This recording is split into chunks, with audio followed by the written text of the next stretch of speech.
So at this point, audiences may glaze over, get comfortable for a little nap, because monitoring and evaluation is always the last chapter in the action plan. It's the last section in the grant application. Today, it's the last presentation of the day. Now, that's not because people are shy of data or they're lazy. It's just that monitoring and evaluation doesn't sound that exciting, not that urgent, right? We've got dogs to sterilize, dogs to rehome, dogs to vaccinate, shelters to run, complaints to respond to, enforcement processes to follow. Those jobs push to the front, data collection gets pushed to the back. So what I hope to do today is to show you how monitoring can be fun, but that's promising too much. I might not manage that. So instead, I will promise to show you that monitoring can lead to at least sort of exciting or meaningful results. And I'd like to help you to minimize the time you spend focusing on monitoring by focusing on those indicators that are most meaningful. So we can rightly spend the majority of our time on the more urgent and exciting direct interventions with people and with dogs. Now, I've got to do two. That's going to go wrong, but in future, let me try. Okay, so you've already heard from my ICAM colleagues, from Patrick and from Catherine. I'm from the same organisation, so I'm going to speed straight past this slide. You don't need to hear this introduction twice. So what I'm going to do today is I'm going to start with reasons why we need to invest some time, the minority for sure, but at least a bit of time in monitoring so that we can evaluate. I'm going to cover some terminology very briefly, and then we're going to dive into case studies because they're the more interesting, where monitoring has resulted in data that does show meaningful impact, important changes that have happened following a DPM intervention. And I'm going to finish by describing what we need for running future cost-benefit analysis. Okay, so why should you bother? So first of all, your donors, whether they're private individuals, NGOs, public entities, are going to want to know that their money is making an impact. You may well also have to do this for your reporting requirement. Secondly, you can inform the public of any impacts on them or their dogs. They are, after all, the beneficiaries of your intervention. Thirdly, you may want to use the evidence formed through impact assessment to lobby for replicating, expanding, sustaining an intervention. Perhaps there's budget cuts and suddenly you need to justify your DPM expenditure. For those of us with an interest in a number of locations, so national governments, international organisations, you may want to compare interventions in different locations and their relative effectiveness. Perhaps most importantly, monitoring and evaluation allows intervention managers and leaders to understand and assess their own impact. Because we work really hard, so we want to know that it's working. And if it's not, we need to know that now so we can do something to change it. So I've been throwing out a few terms, so very briefly I'm just going to define them. So monitoring is that systematic and routine collection of data relating to intervention progress. How many dogs have you sterilised? How many have you rehomed every month? But also data relating to the indicators of impact. So monitoring is kind of part of the daily work. Evaluation is conducted much less frequently, although it should be done regularly to check progress against milestones or targets. It's using the data that you've collected through monitoring to ask important questions. What difference did it make? Could we have done it faster or more efficiently? It's also sometimes called impact assessment. And impact is that change that we want to see. It's the description of that better future that we're working for, from the perspective of citizens, health providers, elected officials, and from the dogs themselves. And indicators are the core of monitoring. So they're the measurable signs of our impact. They're the things that we would see or hear if our impact was indeed being achieved. So we state that we're working to improve dog welfare, that's our impact, but our indicator is the proportion of dogs that we see in poor body condition or with a visible skin problem. So it's a measurable reflection of our impact. So in 2015, ICAM published this document. It's called Are We Making a Difference? It's available in several languages on our website, including Bosnian. This is the contents page. It shows 8 impacts. These were the 8 most commonly measured impacts we found when we reviewed the literature on this subject. Most projects are going to have, 2 to 4 of these in mind. Very rarely are they going to be thinking about all 8. For each of these impacts, the guide provides a list of indicators and also guidance on methods of measuring each indicator. So how would you actually collect data on each of those? For each impact, you want at least one indicator.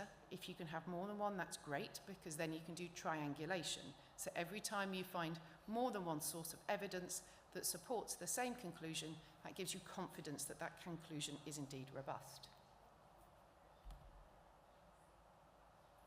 So what I'm going to do now is go through a bunch of case studies of indicators that have been measured to show progress against these impacts that are in bold. Now, after each one, I'm going to pause and I'm going to ask you to put your hand up if you have any experience of measuring that particular indicator. I promise this is not so I can call you out and embarrass you. This is because I recognise there is a lot of experience in this room, and I would like your fellow participants to know that you have experience of that indicator. So if that's something that interests them, they know they can come find you later. Okay, so be ready to stick your hand up if it's something you've had experience of before. Okay, so I'm going to start by sharing a couple of examples of indicators measured through street survey data. So the first one is from this organisation called Help in Suffering in Jaipur in India. They run a classic ABC, as it's called in India, which is CMVR as we know it. They focus on sterilisation of female dogs and vaccination of all dogs. This is one of my favourite examples of street survey data because of its simplicity and also their long-term dedication to data collection. Okay, so they use 6 routes. They walk every 6 or 12 months on 6 consecutive mornings. You can see Dr. Sanjay in this photo with his clipboard. They're now using the iCam Talea app, which I'll come back to again in a moment. And what you see on this graph is quite simply the total number of dogs seen on all of those 6 routes. And you can see that clear decline over time. And although I don't have the full data set here today, they've been doing this since 1997. So that's nearly 30 years worth of surveying the same routes. No complex analysis, just the number of dogs counted at each survey event. What makes this so powerful is their dedication to long-term data collection and the consistency. Same routes, same time of day, same survey protocol, year after year. Right, my first pause. Please can you raise your hand if you have any experience of counting street dogs using a street survey? Who in the room has done this?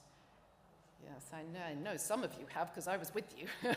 Very good. Now look around the room, keep your hands up. If you're interested in street surveys, spot the people with their hands up because you can go and talk to them later.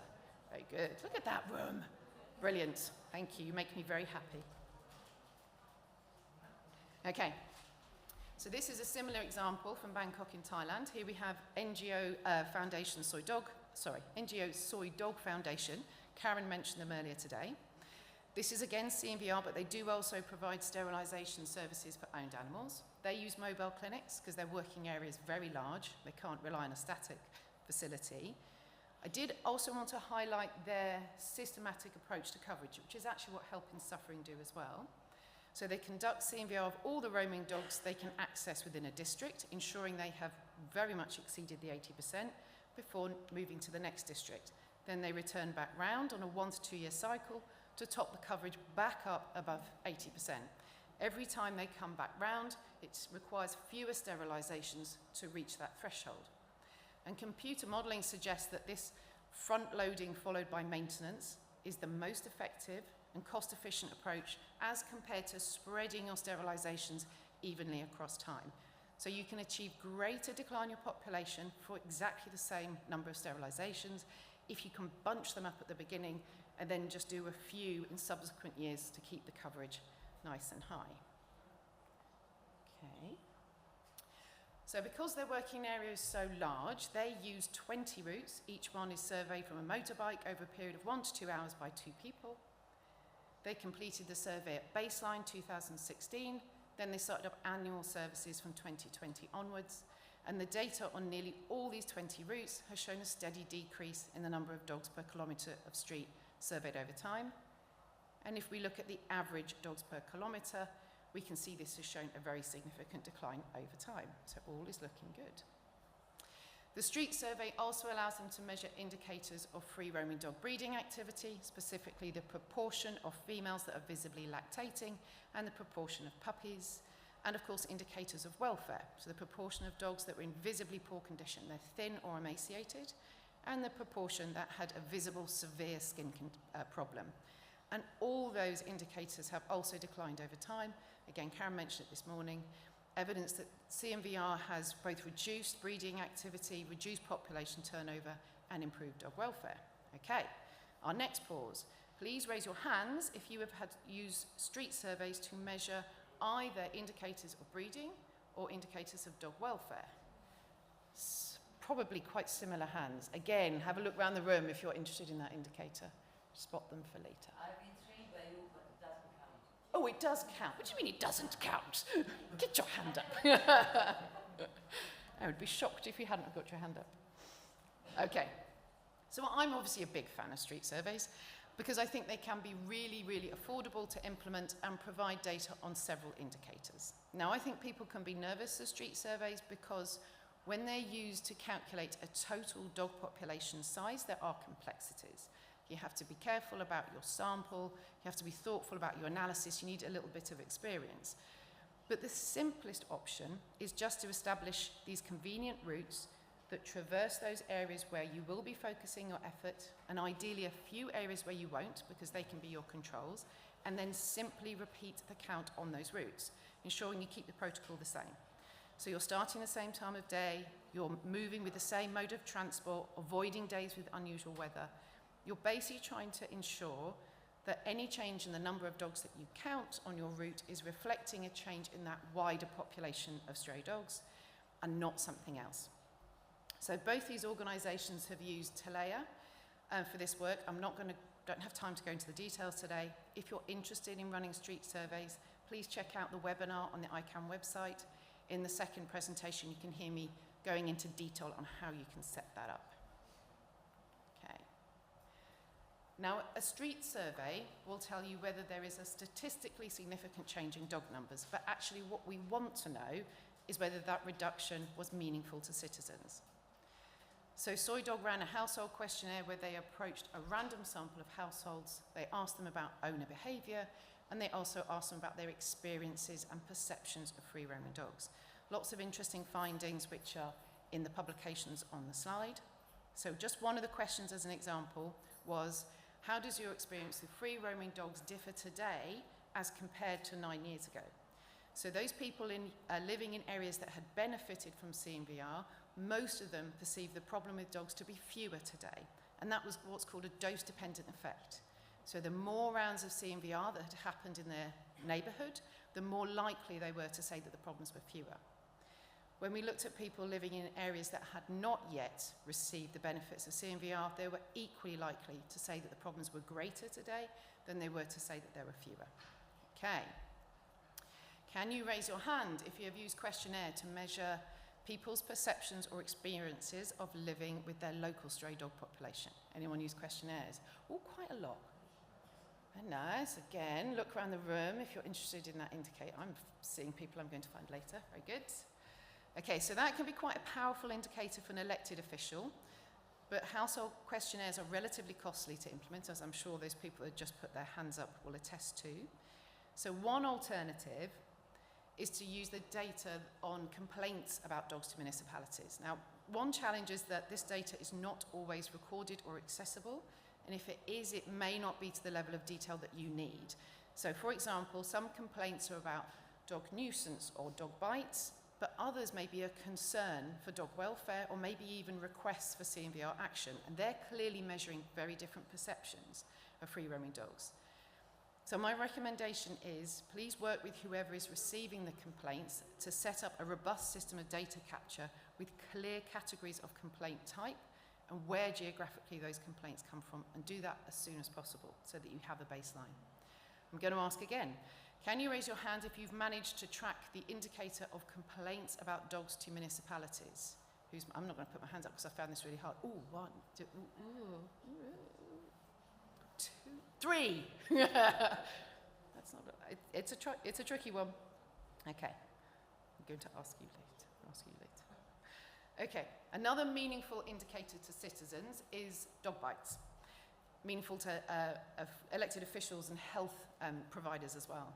So this is again data from Helping and Suffering in Jaipur. Publication is on the slide. So we can see in that top graph a decline in dog bites over time, and that decline occurred despite a concurrent increase in the human population of nearly 5% per year. So we would have expected this line to go up, but actually it went down. So the decline will be in part due to there being fewer dogs over time, and in part due to vaccination leading to fewer rabid dogs. But dogs bite for a bunch of different reasons, and rabies is the reason in a very small proportion of those bites. So they did also look at seasonality of bites, and they found that the highest bite rates occur shortly after peak whelping season. So the proposed motivation for a lot of these bites was maternal defensive aggression. So these are mothers defending their puppies from a perceived threat.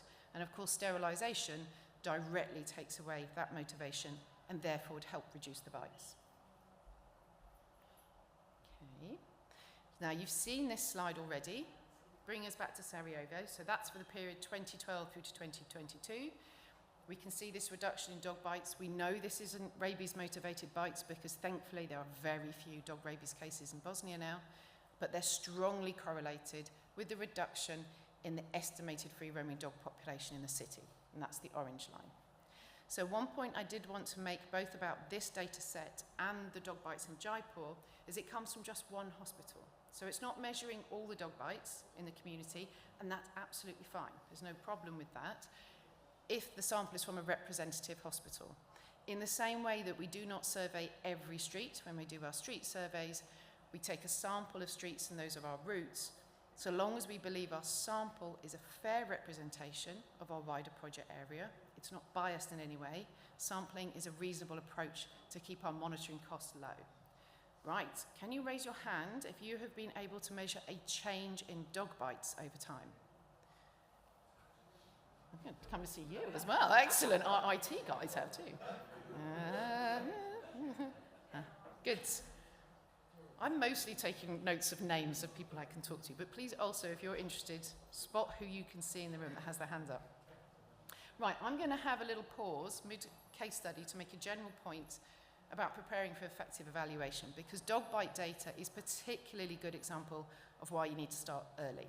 So the last two examples of dog bite data may imply that this is easily accessible data.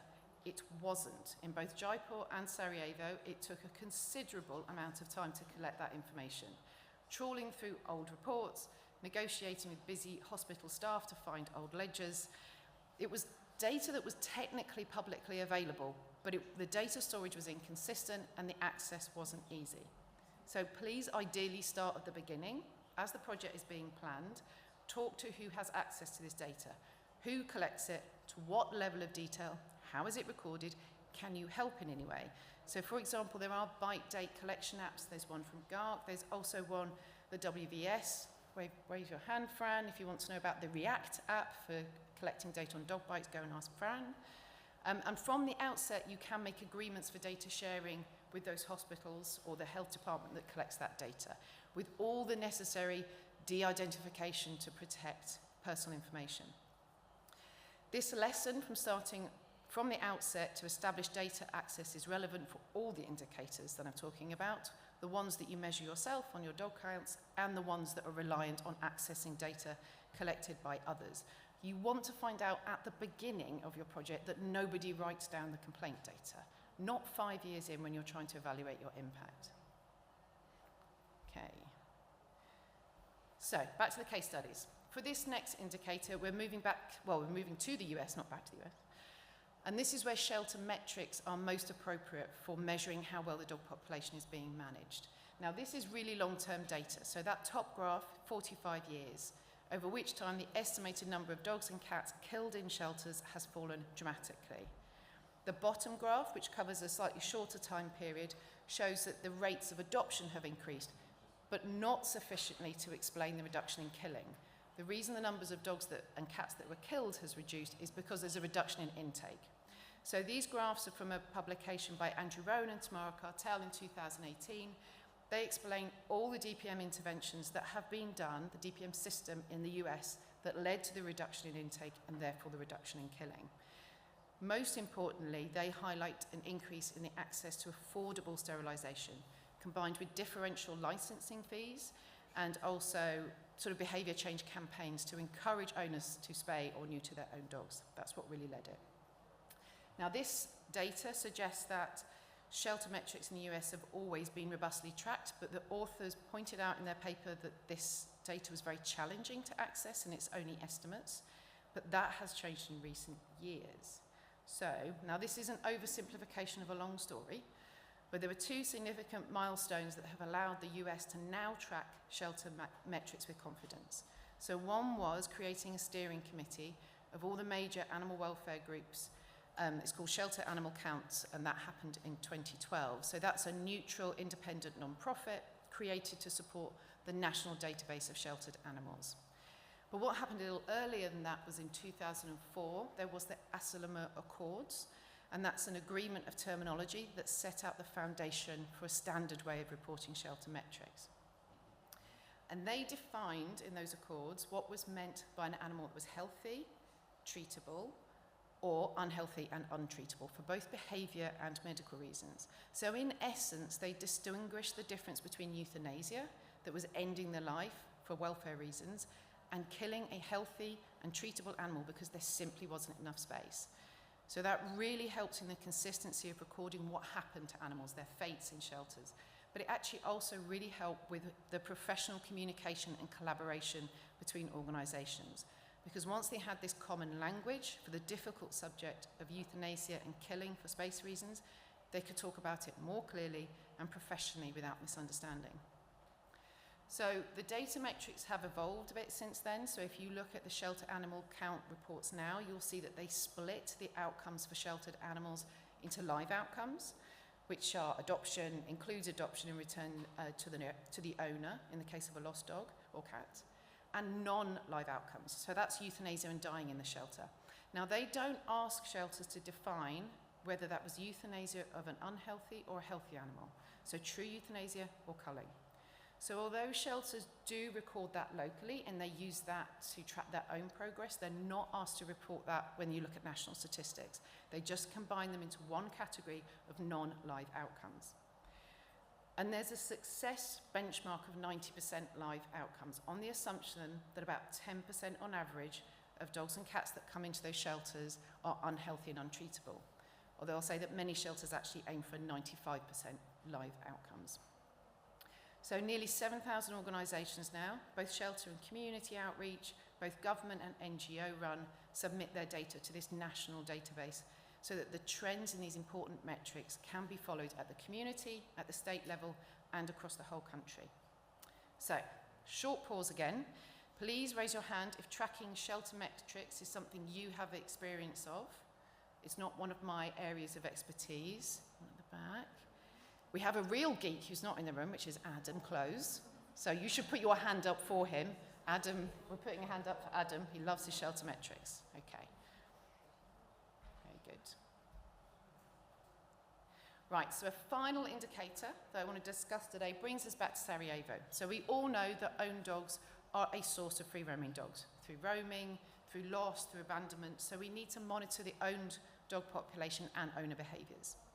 So Dogs Trust Foundation in Bosnia invested in a repeated questionnaire survey of owners over several years and showed that their sterilisation campaign via local vet practices increased the sterilisation percentage of owned dogs. So from a baseline of just 11% up to a peak of 72% of owned dogs sterilised in 2019.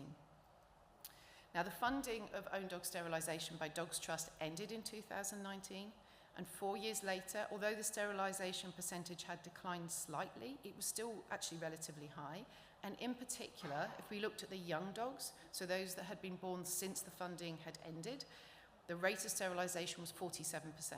So still much higher than the 11% baseline. And that suggests that this practice of sterilising owned dogs had been sustained in Sarajevo. Oh, I forgot to move the slide on, I do apologise. I was looking at the slide here, but that was the one I meant to show you. So there's the lovely data. Have a moment, because it took Dogs Trust a lot of time and effort to collect it. Okay. So, But I would like to note, so I've shared this example of the change in owner behaviour of sterilisation that changed very fast in Sarajevo. It's not normally like that. We know that owner behaviour takes some time to change. So actually we really want to track owner behaviours long term. And one example of an organisation that does this is in the UK. They're called the PDSA, and this is the PAW report. And it's been running in the UK for 14 years now. So they use a professional polling company to track owner behaviour with regards to how well owners are meeting the welfare needs of their animals. And this is then used to track how behaviours are responding to relevant national policy and legislation. So changes like mandatory microchipping that came in quite recently, changes to the import of dogs from outside the UK borders. And although this example is implemented by an NGO, this could easily be a national government initiative. So, has anybody in the room had experience of using questionnaires or polls to track owner behaviour? Owner behaviour, some at the back there, owner behaviour tracking. Less? A few. Very good, thank you. Right.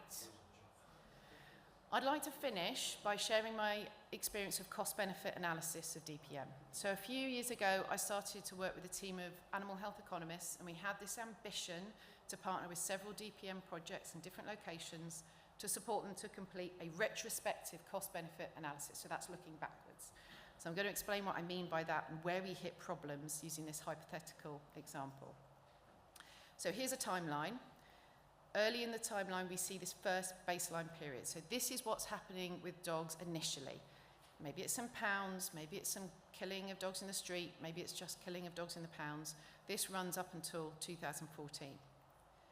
And then at the beginning of 2015, we see this new orange period, and that's the launch of this new DPM intervention, widespread sterilisation, a boost to rehoming, perhaps the introduction of identification and registration. But there's also this third period that doesn't really exist. It's what would have happened if no new intervention had started. It's called counterfactual. It's the hypothetical extension of the baseline scenario, the business as usual that would have continued without the new intervention. Now, all of these periods have costs associated with them. Oh, my little icons with costs have disappeared from my slide. Imagine nice little pound coins. And all of them are going to have impacts on things that cost money. So things that cost money, but things that also have a social cost. Many of those impacts I've already mentioned today. So zoonotic disease in people and dogs, dog bites, road traffic accidents, all with cost to health budgets, but also things that have social costs, animal suffering, feeling safe about moving around in the streets.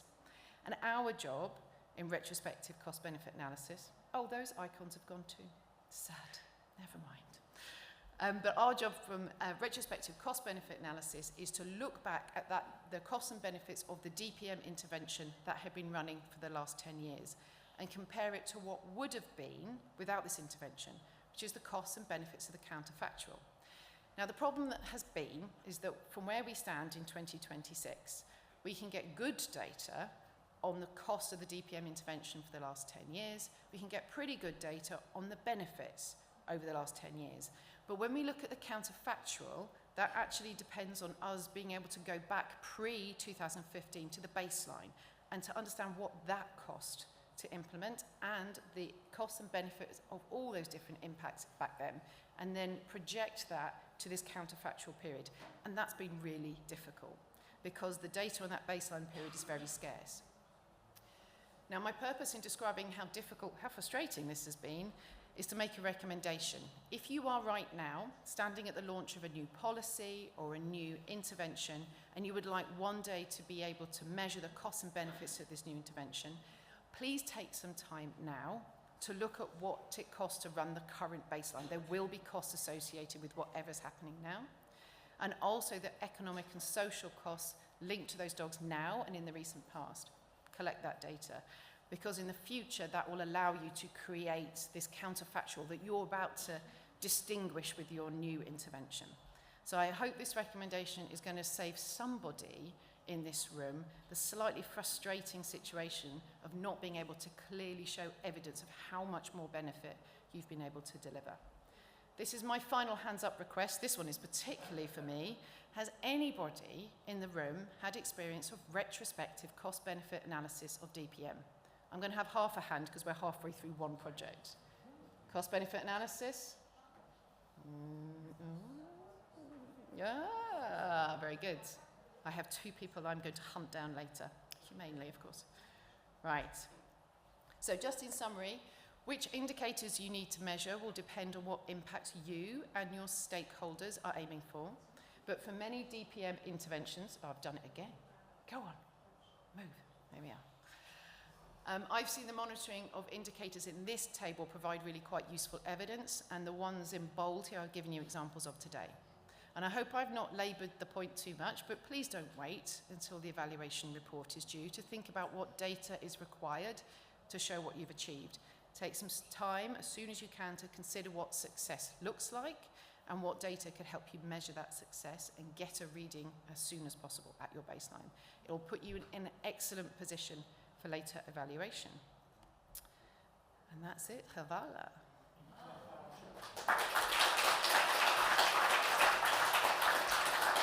Thank you so much, Elly. Since it's the end, and I think maybe there's time for one question and then a goodbye, if there is. I do have one. I want to know what the minimal basic indicators for any local community should be measured for DPM. Just basic. Name 5 things. I would always go for street surveys, for sure. Street surveys? Yep, street surveys, just very, very basic ones, just a handful of routes. Each route doesn't need to take more than an hour. You do it once a year. It's a tiny amount of effort. So street surveys, so you can see the density of your free roaming dogs, whether they're breeding and their welfare. That would be my first one. That's it. Dog bites. Dog bites. Dog bites because they cost money and they stress people out and they get into the media. So that I would track as well. Super. Thank you right. so much. Thank you very much.